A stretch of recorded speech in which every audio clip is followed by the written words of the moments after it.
If you've ever loved someone who's abused, or maybe you're loving somebody right now who's abused, whether that's a friend, a partner, a cousin, or just anybody who you know, this episode is for you.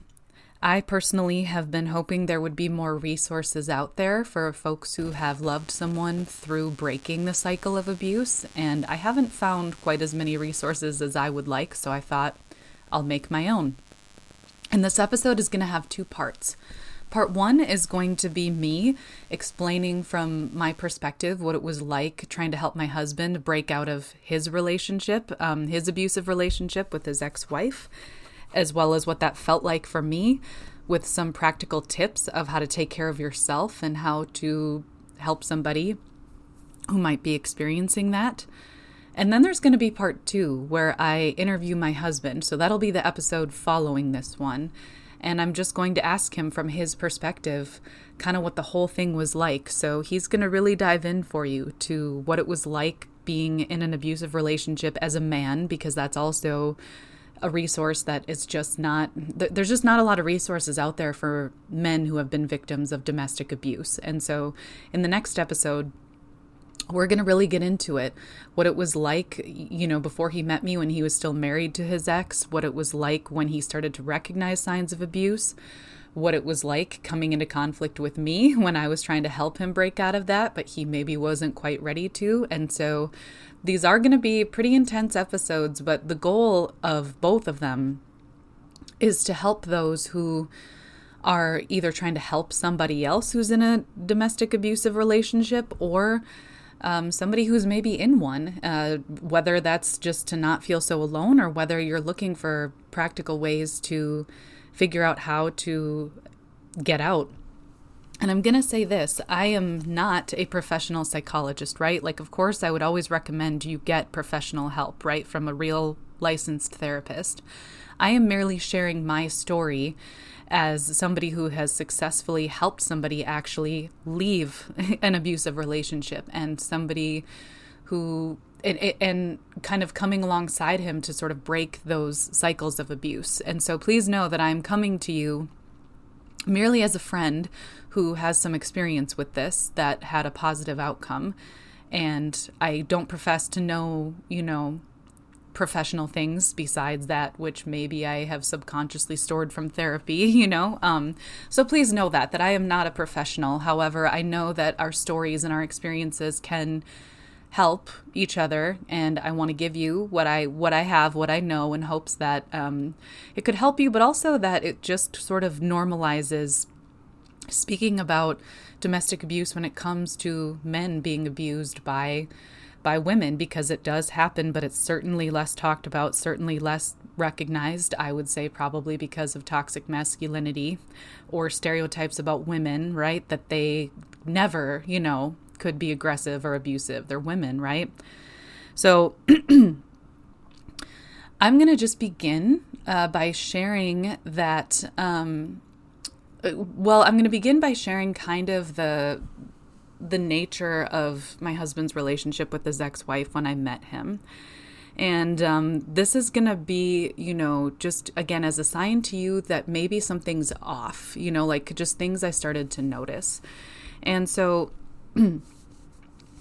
I noticed that there was, number one, I was concerned, shortly after dating him, because I learned that in his divorce, they didn't have a specific custody agreement. Like, it was just 50-50 and the parents will figure it out. Like, there was no actual set schedule in their divorce. And that's maybe recommendation number one. If you are getting divorced, get a schedule set. Get something that's just done, because regardless of whatever intentions you have, whether it's an abusive relationship or not, things get complicated and difficult, and having just a schedule that is set, this is the days, these are the times, that is what's going to be best. It's not arguable, it's just, it's set in stone. And so I highly recommend making sure you have specific days, times, holidays, vacations all mapped out. And I can tell you, as somebody who did do a divorce that way, because I'm divorced as well, having a schedule that was set made a really big difference. And so I highly recommend that, number one, if you're getting divorced, regardless of whatever great relationship you think you're going to maintain, get a schedule. So with that being said, I noticed that the days that he would have, so he has two twin daughters with his ex-wife. And when I met him, they were maybe around age 7 or so. And I noticed that the schedule would change a lot. That, 1 week he would have them Monday, Tuesday, Thursday. The next week it would be Thursday, Friday, Saturday. And it was like I never knew for sure which days he would have his kids, which, was frustrating. And also when that happens, that opens up a lot more contact and communication and between him and his ex, right? Because when you don't have a set planned schedule, you have to talk to them more to figure it out constantly. It also allows for more room. In the case of his ex who is abusive, it allows for more control. It allows for the abuser to continue to either withhold the children or ask for favors. In the case of my husband, there were lots of times where he would pick up days that were not his days because his ex had something going on, or more often because her work schedule would change, which days she had off would change. So there was a constant rotating schedule based on, her work or her plans. And he, as he'll share more about later, was kind of in a cycle where he would just pick them up whenever she needed him to. And again, that just allows for more control and more manipulation. And so having something that's set can help prevent some of those things. And so I, of course, as his girlfriend at the time, I was frustrated, right? Because it would be difficult to make plans because the schedule would be changing. And, I brought it to his attention and he was kind of resistant to it at first, like, hey, you really got to get something set. And, he was kind of used to this though. And so then he tried, right? Like he tried to say, okay, we're going to pick these days, these times, this is it. But sometimes the days just kind of wouldn't really make sense. He'd have like a Wednesday and a Sunday and then every other weekend, and that would kind of interrupt the weekend schedule. And so I also recommend having a professional too, like having professional mediators help you out, or looking at example schedules too, so that it's something that makes sense. And so even though he did make an effort to try to get a schedule that was more consistent, because that's what the kids need too, right? Like that consistency, knowing where they're going to be and when. I noticed that if she needed something, or she wanted to change it, he still would, even with that consistency. And the thing that really kind of made me say, okay, you gotta get something figured out, is that we wanted to go on a vacation, like me and my kids and him and his kids. This is before we were married. And when he asked her, because typically you need to, if you share custody, let the person know that you're going out of state. He said, hey, I'd like to take, the girls to Florida for spring break. Is that okay with you? These are the dates. And she said, no, I want to be the first one to take them on a plane. So no. Just no.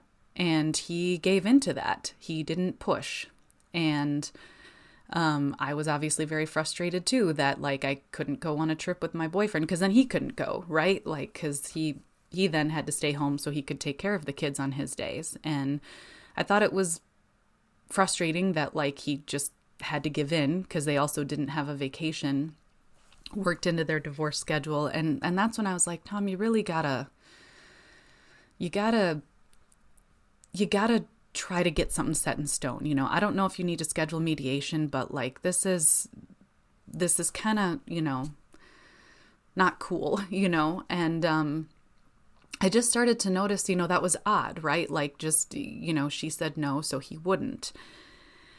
And I also just started to see signs of him just often rushing to respond to her, or answer the phone, or if she called, when we would be in the middle of something. So it wasn't just like if she had a scheduling demand that he would give in, but it was like we had a weekend away together. And she didn't even have the kids with her. They were at her parents' house, and she called, and he like frantically went to answer it and was like, "Yep, hello." And I could hear her, from where I was sitting. "Oh, you're alive."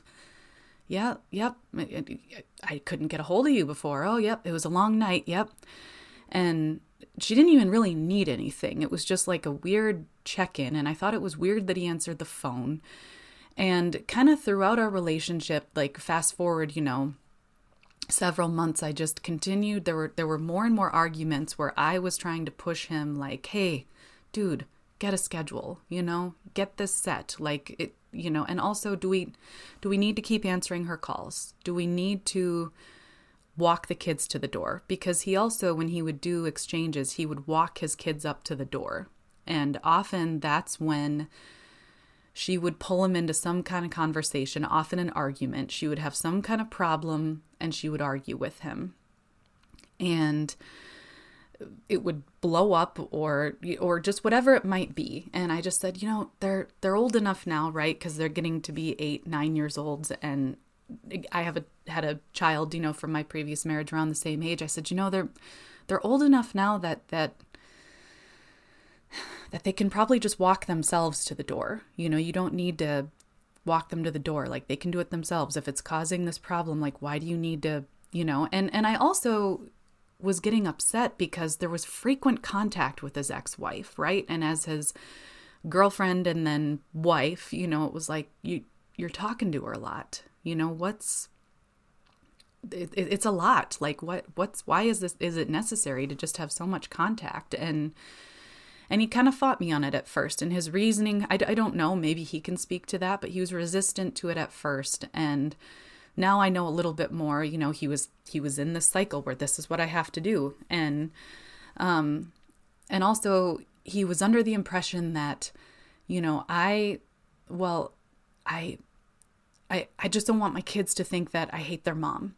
I don't want them to think that there's, bad blood or that it's whatever. And it's like, okay, but there's arguments and she pulls you into something every time you go to see her. And I can't even tell you how many arguments we had about this kind of thing. And it continued even after we were married. And he just wasn't getting, at first, like mediation scheduled, and eventually she started to threaten him, like, if you don't, then I'm going to show up at your house. There were a couple things, and a lot of this was kept from me, by the way, which was something we really had to work through. But, and I found out later he kept a lot of the conversations from me because he believed he was protecting me from it and was probably ashamed of it. And also was caught in this cycle of, if I just do this, then she'll stop. If I just give in, if I just give her some of what she wants, she'll leave me alone. She won't, and when I say stop, I mean, there were times when she would also text him frequently, just blow up his phone, demanding something or other, that he meet her, that he whatever, and it was like whatever the demand was, he would try to find some way to meet it so that she would stop. I also learned a long time later that she had been threatening to stalk me, like literally used those words, threatening to go to my parents' house, threatening to call me. On a couple of occasions, she did call me and I immediately told her to stop. But the point is, like, if you're up to this point, you might notice that, like, the signs, right? The signs are just that there's a lot of control happening, right? Like, you can see in somebody you love that they are being controlled, and that they think this is a sure sign that somebody is either caught in a bad cycle or being abused. They're under the impression that if I just do this, then they will stop. If I just meet them here, I just give in and text back, like, they'll stop. And later it was tough too, because I had found a bunch of messages where he was kind of just making small talk with her, and I didn't know that. And I was very hurt by it and confronted him about it. And he had barely even remembered that had happened. And I had to do a lot of my own work with that too, with a therapist, like, what the hell? Like, this feels like cheating. And she's like, I understand why it would. I have to tell you from my professional experience, this is a trauma response. Victims of abuse feel better when they feel like they have control over the reactions of their abuser. Like if they feel like their abuser is happy, then they feel like they can kind of rest easy a little bit, although they never rest easy. And so again, just going back to the signs, a lot of control, or people saying, well, if I just do this, then they won't. Thinking that they are responsible for the emotional well-being and the outbursts and the behaviors of whoever the person is. And while I was in this, I just noticed signs that my husband was just like, he would be quick to anger a lot. He was really jumpy. He would get defensive when I would say, if he would come to me telling me the schedule was changed again because of her work schedule, I would go, hey, come on, what? And he would get defensive and, well, fine, then I'm not gonna tell you when I'm upset then. And I'm just gonna, so just quick to be defensive. And so what this was for a long time was me just kind of trying to say, hey, this is too much. You got to go to mediation. You got to, you got to get it settled. And he just wasn't hearing me. He still believed that if he could get her to XYZ, that she would stop. And I'm just here to tell everybody listening, abusers don't stop. The only thing that can stop them is the law, right?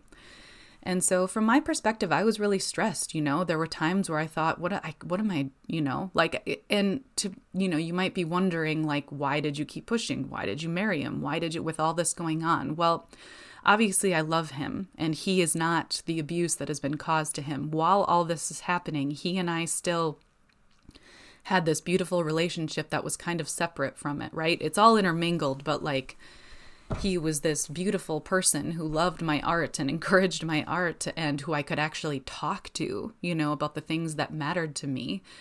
And he was very nurturing, and kind. And I knew there was something deeper. I knew that whatever was going on wasn't him. It was this cycle that he was caught in. And like I said, I didn't fully know the extent of everything that was going on, because a lot of it he had kept from me, thinking he was protecting me. There were times that she had showed up to his mom's work or his mom's house when he was staying there briefly, screaming and demanding something. And there was a time when she pushed him, like out of her house once in a rage because of whatever reason, And I didn't know about some of those things, but what I did find out is that he actually called the police when he was pushed, and they told him, well, you left her house now, so nothing we can do. Now, that being said, I fully recommend always calling the police if somebody is getting physical with you. It sucks when they don't listen, but at the very least, you can get a copy of the report and say that you tried, And later we did call and she was arrested and all that stuff, but that's a story for another time. So just look for signs, of just control. And for me, I wasn't an expert. I was in pain, but I had to constantly be evaluating, like, is there something deeper here that I can push for? Do I love this person enough to keep pushing, even though this relationship is killing ours? And of course, the answer was yes, right? So you always have to ask yourself when you're trying to help someone, is it worth it, And obviously for me, it was. And I had a feeling like, okay, he can break out of this. And part of the reason I had a feeling is because nobody but me had ever told him, hey, this is abuse, or recognized the signs, right? And so that was a big part of it too. And on that note, I want to talk about like a little bit about just marriage and not leaving or feeling like you have to put on a face for the kids, because that's the reason so many people stay, right? Is they're afraid of the legal battle that could ensue, or they're afraid, or they want to stay together for the kids. It's never worth it to stay together for the kids, and I'm going to tell you why. I think right now in this day and age, we're going through kind of a marriage revolution where we're trying to find the balance between being in a healthy marriage and not getting married for the wrong reasons, right? Like you'll hear people say, nobody stays together anymore. Nobody tries to work it out. There's divorce on every corner. And it's like, yeah, in some ways that's not a bad thing, right? Because many people used to get married for values that we maybe don't have anymore, right? Like the values that might be tied to religion, or values that might be tied to a status thing, like, right, you got to be married and have the house and do the thing. to be successful, quote unquote. And I think people are starting to realize that that's not necessarily the formula for happiness, right? Not if you're with the wrong person. And so I think there can be a happy medium between, finding a healthy relationship where your values match, and also like leaving if something is toxic. Because when it comes to kids, like, yeah, split homes suck. I can tell you that right now. It sucks getting divorced. It sucks rebuilding. It sucks having a split schedule, even if it is set in stone. But what's way worse is kids watching one of their parents get abused. Or even if it's not an abusive relationship, is watching their parents live an unhappy, unhealthy life where they're setting poor examples for behavior. That's worse. And so it's never worth it to stay with it for the kids. Because as you'll hear from my husband's story, his ex-wife just got worse and worse and worse. And by that I mean more violent and more aggressive and more threatening. And she didn't care if she did it in front of the kids. The night that she attacked him at her house, all the kids were here, including her own. She did not care. And if you look at, like the ACEs test, right? That's that like trauma scale. One of the number one predictors of like children having effects from trauma is watching a parent get abused. It is never, ever worth it to sacrifice your own health and happiness just to stay in it for the kids. Your kids will benefit so much more from watching you take care of yourself, from watching you develop as a healthy and happy person. And you need to be in the kind of environment and around people who will support that. And so my husband had never really had anybody kind of point out that this is wrong. This is abuse. And part of the reason is because he comes from those cycles, right? He comes from cycles where people just kind of got used to somebody in the family doing something crazy or erratic or whatever, and just kind of having to clean up the mess, and that's where some of the struggle comes from, is thinking that that's, just how we live. And maybe on that note, I have a lot of things I want to say here, and, it gets really emotional, but, I could see that, I evaluated for myself that it was worth it to keep pushing, but it took a couple of years, right, for him to see. And I learned that he was taking steps to try a mediation. Like, he finally started to see the need for that, to get a schedule that was set so she could stop changing it, but she refused to go.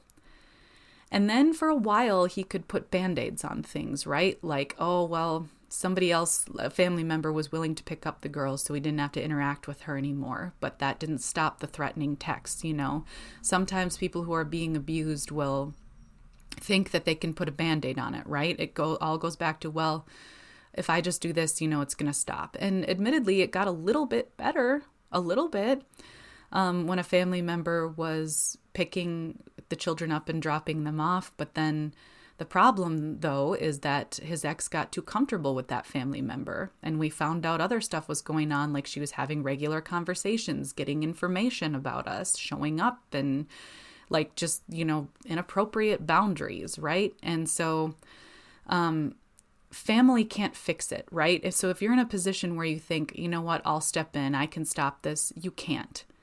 Again, when it comes to abuse, only the law can actually stop it, and the person who's being abused has to step away for themselves. You can't step in between them and the abuser and think that you're going to stop it. You're not. They have to realize it for themselves. And so, to kind of then just, share, I guess, what I did, because this is emotional for me, it's harder for me to kind of organize my thoughts. So I hope I'm articulating myself well enough. Just keep pushing. If it's somebody who you love, keep telling them over and over again, because they need to hear it. You can't stop it. It won't stop. The law is the only thing that's going to stop it. And when I say the law, I mean, like, if this is somebody who has kids with the abuser, they've got to get a set schedule. I also mean things like orders for protection. An order for protection is something that's put in place when there's some kind of domestic relationship. A harassment order is what's put in place if there isn't a domestic relationship. But they basically accomplish the same thing, right? Which is they make it illegal for the abuser to talk to them. And my husband has one right now against his ex-wife. So it can be done, and make sure that to tell them if they, if they're getting threatening texts or just being threatened, to document it, to hold on to that so that they can submit the proper documentation to get a harassment order or an order for protection. So make sure they hold on to everything that they do to try to defend themselves. Or everything that shows that they are in fact being harassed or abused or threatened, because that's what's going to help to put some of those legal parameters in place.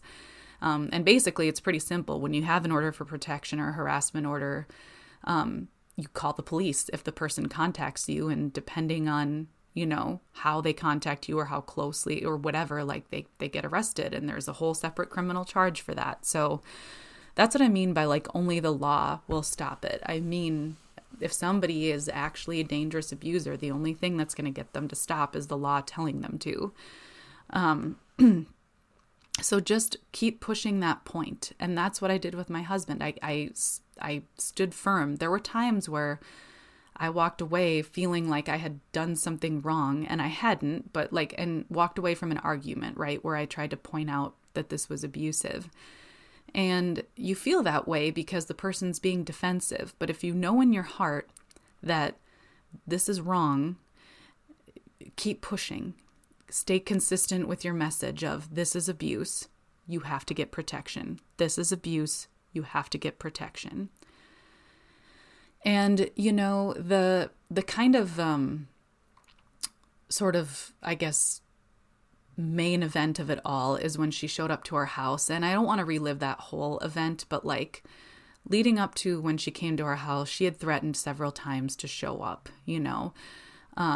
and let me just say this. The other thing is my husband was convinced for a while that this woman actually is a narcissist, by the way, by clinical definitions. He kept saying, well, no, it would mess her image up too much. She wouldn't want that, right? She wouldn't actually show up. It'll mess up the way she looks. Narcissists are also delusional, right? And when they do some of their aggressive behavior, to them, it's not necessarily messing up their image. They are victims, right? They're fighting to be heard. They're fighting for what they deserve. And so don't think that because you are dealing with someone who maybe is super charming sometimes and who cares a lot about what people think, don't think that that will stop them. Because the more and more that a narcissist doesn't get what they want, and in the case of my husband's ex-wife, what she wanted was control of him. She wanted to be certain that he would do what she wanted at all times. And most of the time that was take care of the kids when she didn't want to. She wanted him to be a phone call away, a text away, a drive away if she needed something. And she wanted the assurance that she had that control.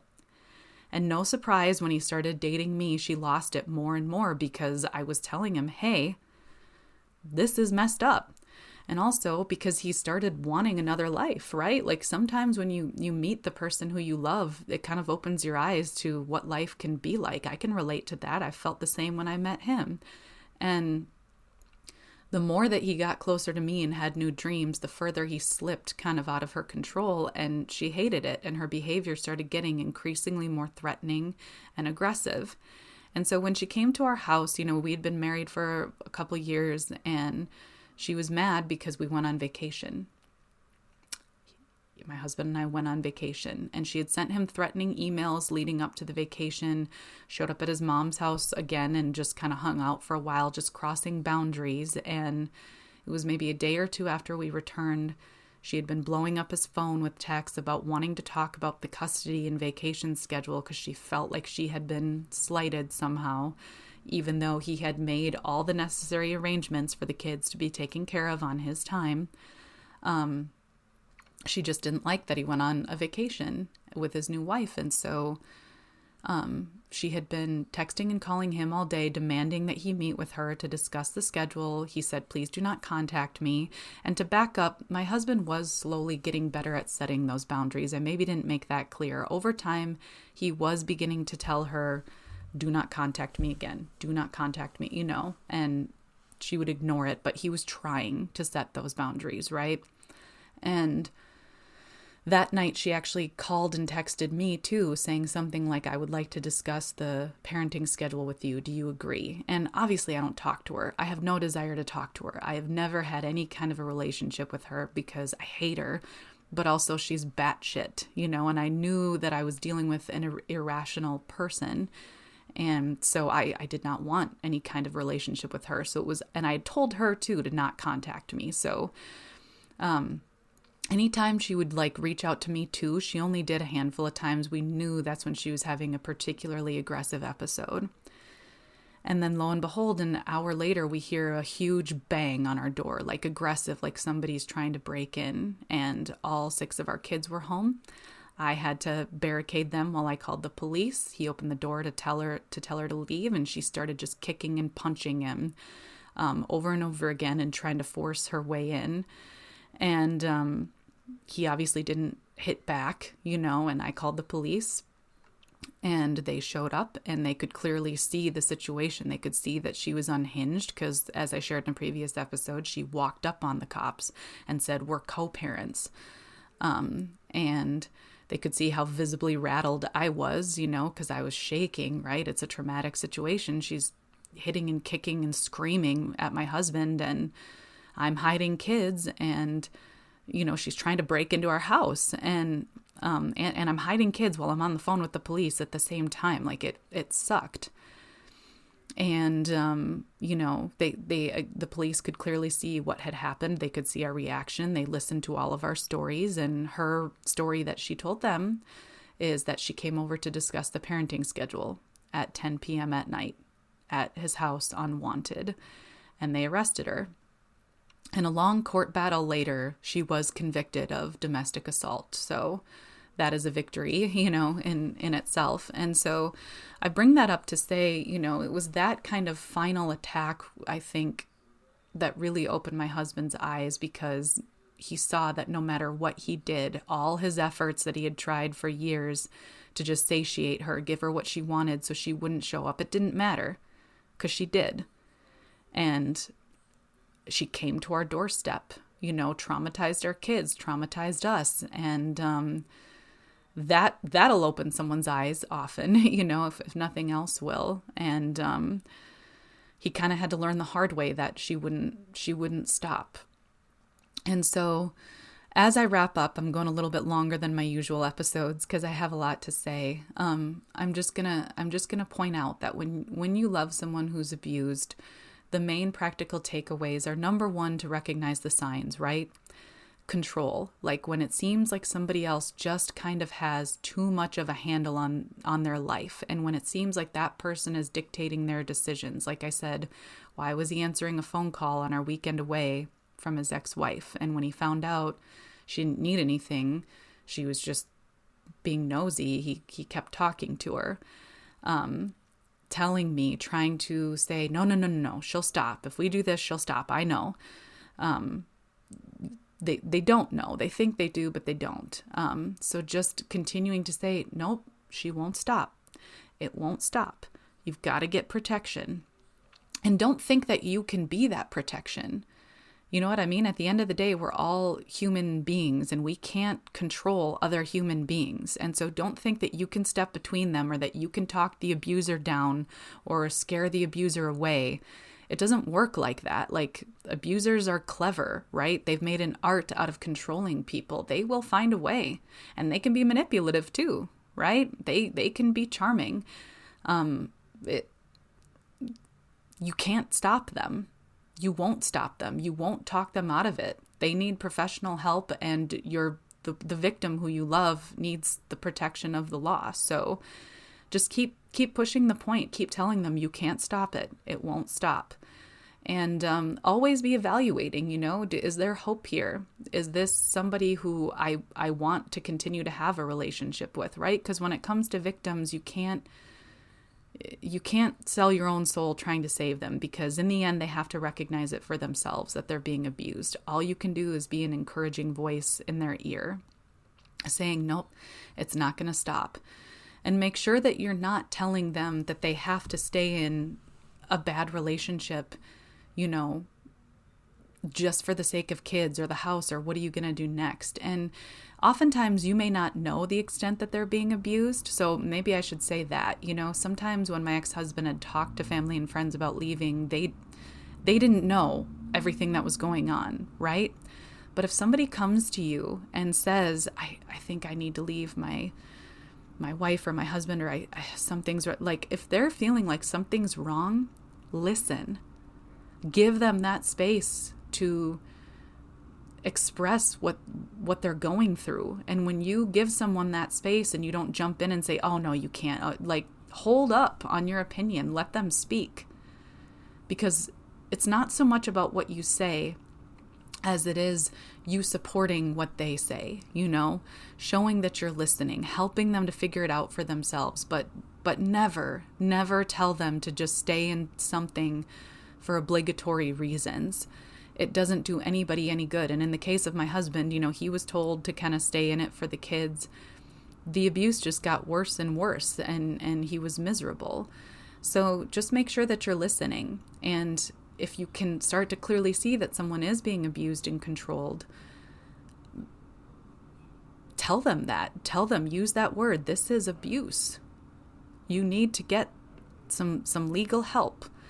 And there's lots of assistance out there, by the way. I don't have international resources. I don't, but I do have resources for Minnesota. The Tubman Center is a great resource, but you can always hop onto Google and see what's out there. Typically, most major, cities have them, or if not, you can get connected to somebody who does. Connect them to legal resources, because they are out there, places that you can call to get help, even writing orders for protection, help knowing where to file these things. So if you're wondering, well, I don't even know how to start protecting myself from an abuser, there often are free resources, or resources that can at least direct you in the place of low cost resources. They're out there. I've used them myself. And maybe the final thing that I'll say is just listen to your gut. You know the people that you love. You know when they're happy, when they're not. And if they come to you, just make sure that you listen. In the case of my husband, again, the signs were just seeing that there was somebody, just really trying to control him, seeing him just become frantic and panic and think that he had to do something or else. I mean, that was a pretty clear sign too. And I just kept pushing. That was all I could do. I kept pushing with the same message. This isn't okay. This is abuse. You need to get some help. You've got to call, and then if you have resources, help bring them those resources. I gave him some names of lawyers. I told him about the Tubman Center, all this stuff, and make sure you have them document things as well. That is going to help them tremendously when they're trying to get orders for protection or harassment orders. Have them write down, what happens. Have them save texts, especially. That's going to be amazing. And also encourage them to call the police. And I'm serious about that. If this person is showing up unwanted after they've asked them to stop, or this person is getting physical with them, it doesn't even matter if it's something that seems to be as simple as a push or something.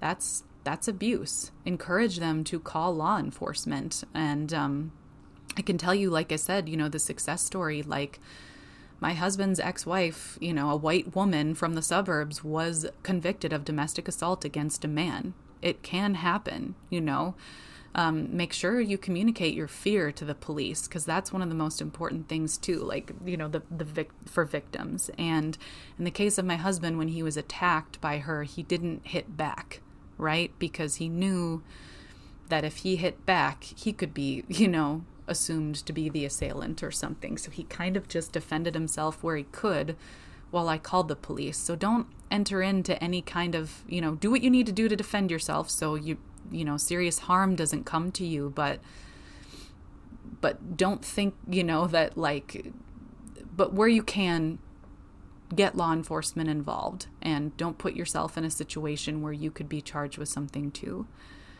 And so on that note, I'm just going to summarize the reasons that I covered, or the things to kind of do if you love someone who's abused.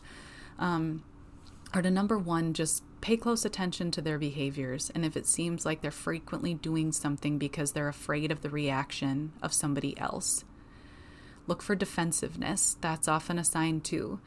Often when you try to bring things to their attention, they will become defensive. And my husband can maybe speak to the reasoning for that once he's on. Connect them with resources. Let them know that they're out there, and give them hope that if they leave their abusive relationship, they have other options. That they won't be alone, that they won't lose everything, that they have resources, they have other choices. And then finally, make sure that you're taking care of yourself, and you're always evaluating, okay, is this somebody who I'm sticking it out with long term, or do I need to maybe step away from the relationship to protect myself? Constantly be evaluating that. And to maybe wrap up, once, his ex-wife attacked, we had all of the legal paperwork we needed to get an order for protection and a harassment order from me. And if you are someone who's being abused, don't hide it. Don't hide all of that, because I found lots of texts that my husband hadn't showed me that would probably have been enough for me to get a harassment order against her a long time ago, and you wouldn't have even had to worry about her threatening me, because I would have had the law on my side. So if you're being abused, hold on to stuff. Reach out to some of the free resources in your area, and think about who you can trust. And for those who love those who might be being abused, help them know they have other options. And you don't have to be their savior either. You can be there for them, but connect them with resources. That's the biggest thing. Show them that there are things they can do to help themselves. This is already a little bit longer than I wanted it to be. But I hope that it was helpful, and stay tuned for the next episode where I interview my husband. He will be going through just the dynamics of his relationship with his ex, and how he started to recognize that it was abuse, and what eventually motivated him to finally just want to end it and never speak to this person again, and really actually break free from it. You're not going to want to miss his story. I have a feeling it's going to help a lot of people out there. So make sure you tune into the next episode, and I'm so grateful for you.